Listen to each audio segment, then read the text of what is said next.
Compañeras y compañeros senadores, senadoras, el pueblo de México, con mucho cariño. Compañeros, pues yo insisto en que el petróleo en México es un instrumento de paz y de estabilidad política, económica y social. No hay que tener miopía política, hay que entenderlo, que es algo fundamental, y en lugar de proporcionar empleo, como lo he expresado anteriormente a los mexicanos, vamos a aumentar los ingresos de unos cuantos señores feudales de lejanas latitudes, o como le dicen coloquialmente, vamos, a los extranjeros.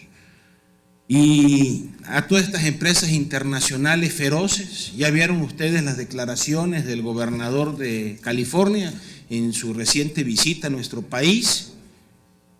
Digo, los está diciendo un norteamericano sensato que es el gobernador de Baja California. En ese sentido, ojalá y con ese interés, como ustedes están defendiendo esta reforma privatizadora a todas luces y para todas las neuronas, por más que se le quiera dar otra fachada al asunto, pues esta de privatizar la energía de nuestro país es un asunto de mucha gravedad y un asunto muy complicado. Ojalá y que con ese interés que están ustedes el día de hoy luchando por vender lo último que nos queda, así en próximas sesiones podamos trabajar sábado y domingo en la madrugada para poder mejorar los salarios mínimos de nuestros paisanos.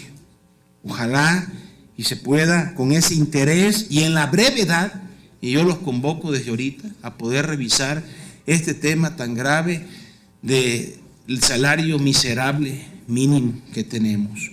Yo creo que había que dejar atrás esa figura de mandaderos del capital extranjero y buscar ese nacionalismo. A mí, por ahí algunos jilgueros del gobierno del PRI pues me han tachado, ay, qué grosero, que se expresa muy fuerte en la tribuna. Pues yo quiero decirles que ahí está mi currículum, lo pueden leer donde me he educado, en las mejores escuelas y universidades del país, pero a mí me enseñaron a amar y a querer a la patria, a México, ¿sí? Eso se mama desde el núcleo familiar y en las escuelas, el querer a México, defender a la patria, a nuestro país. Y pues ustedes podrán tener todas las estrellitas en las universidades de los Estados Unidos, de Europa, o aquí en el mismo propio país, pero el hecho de aprender a amar a la patria y quererla y defenderla, eso se mama desde la clase, desde la casa, el núcleo familiar. Lástima que pues no sea así aquí. El eje debe ser, insisto, la autonomía de la rectoría del Estado mexicano en el asunto energético y no ser mandaderos de los capitales extranjeros. En estas modificaciones de la ley de hidrocarburos que nos remite la colegisladora, las modificaciones introducidas al artículo 101 y 102 del proyecto de la ley de hidrocarburos de ninguna manera aminora la posibilidad de afectación a la propiedad social y privada. Si hayan quitado la palabra expropiación en esta, pues nada más le dieron vuelta y el asunto está de que sigue estando. Y les voy a decir por qué. Por el contrario, para llevarla a cabo se le atribuye a las contraprestaciones que deberá pagarse a los propietarios de la tierra a la categoría de derecho, entre comillas, y se divide de manera inequitativa y sin criterio alguno el porcentaje de dichas contraprestaciones. 0.5 al 2% en el caso del petróleo y del 0.5 al 3% en el caso del gas natural no asociado. Esta medida no garantiza, compañeros senadores, no garantiza el ejercicio de este derecho de las contraprestaciones en igualdad de condiciones, ya que se beneficiará en menor porcentaje a los propietarios de tierras que se ubiquen en estados petroleros. Se lo digo con toda claridad, ¿eh? ¿Cuál es la razón de esta división en la que se establece un mayor porcentaje para el gas natural? Esta división significa en términos concretos, una vez más, un trato desigual para los estados petroleros, por cuanto hace a los propietarios de tierras ubicadas en ellos.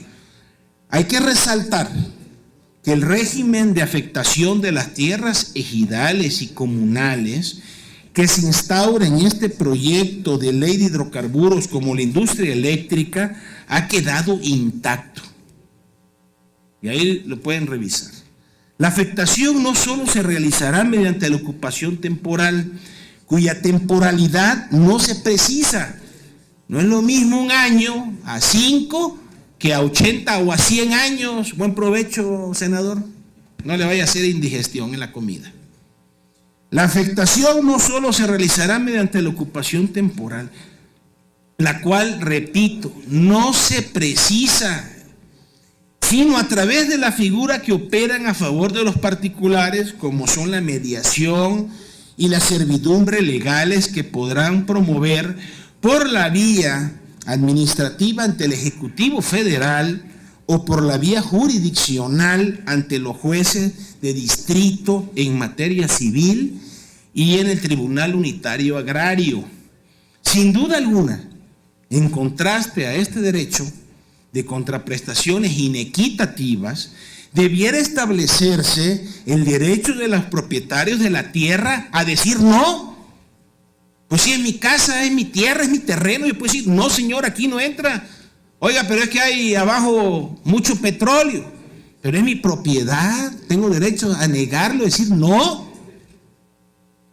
O en lo que le llaman ustedes afectaciones de la tierra.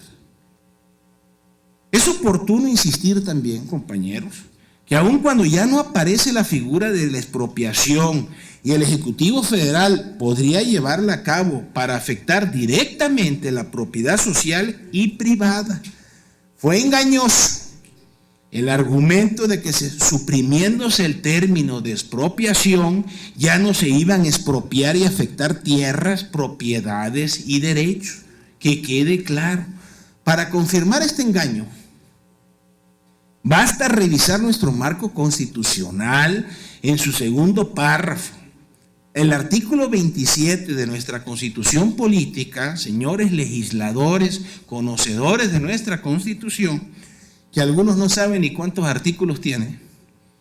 El artículo 27 de nuestra Constitución Política establece en el segundo párrafo que las expropiaciones solo podrán hacerse por causa de utilidad pública y mediante indemnización.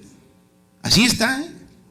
Bueno, por su parte el artículo 96, primer párrafo del proyecto de la ley de hidrocarburos, precisa: la industria de hidrocarburos a que se refiere esta ley es de utilidad pública. Entonces nos remitimos al artículo 27. El artículo 33 del proyecto de la ley de los órganos reguladores coordinados en materia energética señala: el otorgamiento de contratos, permisos y actualizaciones de los órganos reguladores coordinados en materia energética implicarán la declaratoria de utilidad pública en predios de propiedad pública, social y privada en las actividades de exploración y extracción de hidrocarburos, en el tendido de ductos, en el tendido de infraestructura eléctrica y otras construcciones relacionadas con las actividades señaladas en las fracciones anteriores.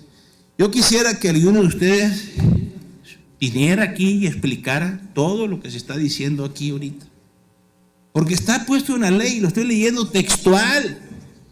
¿Cuál es la necesidad de seguir engañando a la gente, al pueblo de México? Pues hay que hablarle con claridad. ¿Sí? Este otorgamiento de contratos está clarito.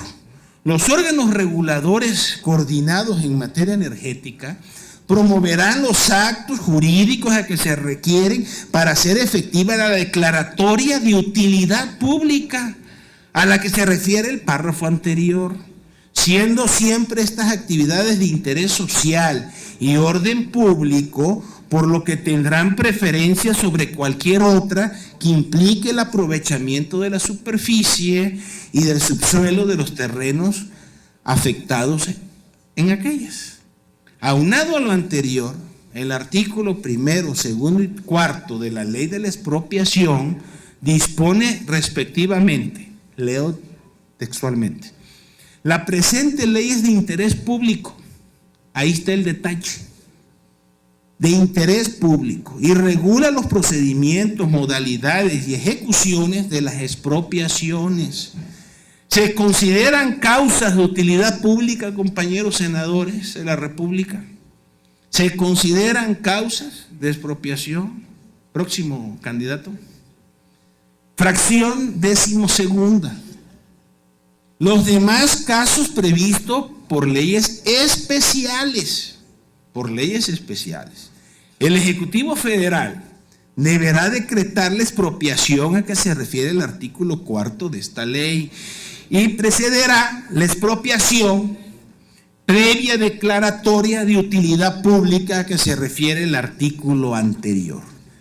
La declaratoria de expropiación, de ocupación temporal o de limitación de dominio, como le quieran llamar, se hará mediante decreto del Ejecutivo Federal que se publicará en el Diario Oficial de la Federación.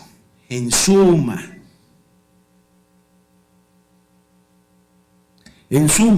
es perfectamente claro, señores estudiosos de las leyes mexicanas, expertos, es perfectamente claro que desde el punto de vista jurídico constitucional, el Ejecutivo Federal podrá decretar la expropiación para afectar a propietarios de tierras ejidales y comunales, a particulares y territorios de pueblos indígenas.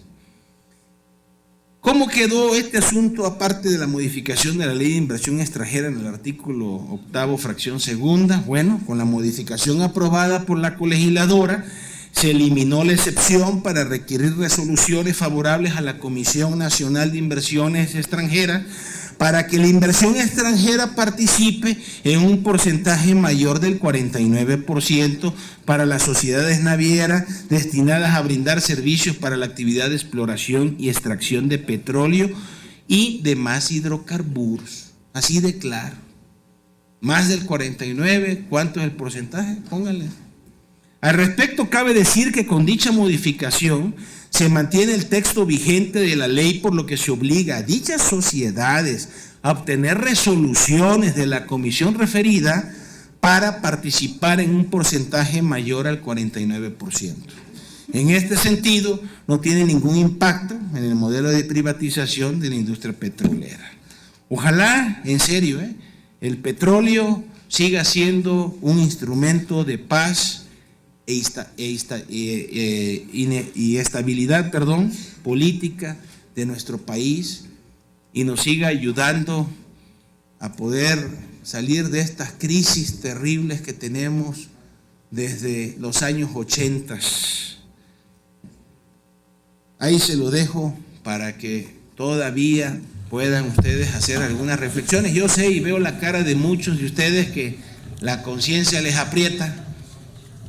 Sé que son gentes inteligentes pero bueno, la línea es la línea y hay que estar pensando en nuestro país antes que en otra cosa. Por su atención, muchas gracias. Por supuesto, no estamos de acuerdo en este cambio de fachada a estas leyes y a la propia Constitución. Por su atención, gracias. Gracias.